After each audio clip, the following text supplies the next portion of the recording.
Nobody was helping this zombie dog until one couple saw her photo.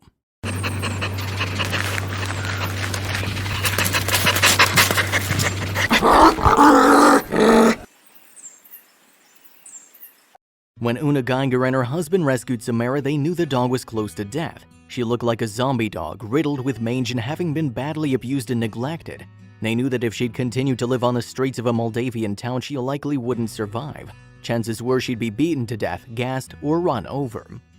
The loving German couple are experienced fosterers and have rescued many badly abused and neglected dogs. They decided to take in Samara and give her the care and love she'd need to recover and heal. Her amazing transformation demonstrates the power that love and compassion has to transform an animal with a broken heart and body. Una shared details of Samara's rescue with Dog Heirs.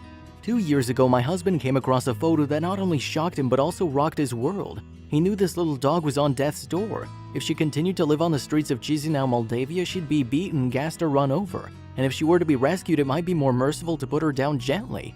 Thus, Samara, formerly Kokoschka, came into our life.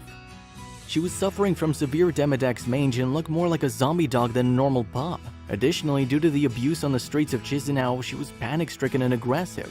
When she arrived, our pack of 3 dogs, all rescues and either former panic dogs or with disabilities, greeted her and calmed her down considerably.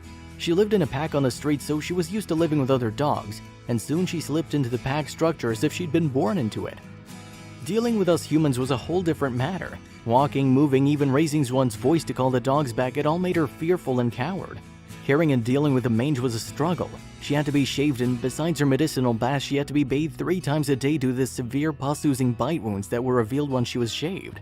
So we decided we needed to restore her health first before we started dealing with her mental issues, which in hindsight was the best decision we could make. With us, she wasn't expected to heal quickly so she could move to a forever home. We gave her all the time she needed to get her used to her new situation in life, to watch and observe how we deal with our own dogs, to learn that a raised voice or a laugh or even a sudden movement doesn't mean abuse or pain. Despite all this, we knew that she'd never become a typical dog. Her issues with humans are far too big, and she's now an official and permanent part of our pack. She's still very shy, doesn't like to be touched, and walking on a leash is impossible. But she's bonded with our dogs and walks with them and even responds better to commands than our trained dogs. The Demodex is gone now, the bites have healed, and little by little her soul heals as well as she greets us with a wagging tail and a shy snuffle anytime one of us returns home. She's become one beautiful little dog girl despite the scars on her face and on her soul, and with every day she lives with us, she opens up more and more. In the past 2 years, she's come a long way and she's still learning and adjusting. Every day she has a big smile on her face and she even likes to get touched and enjoys our company. And who knows if one day she'll just cuddle up to my husband or me on the sofa and get cuddled like the rest of the pack. A week after Una wrote this, Samara let Una pet her for the first time. She came right up to her outstretched hand and let Una touch her head and chin. Share this amazing rescue story with your friends and family.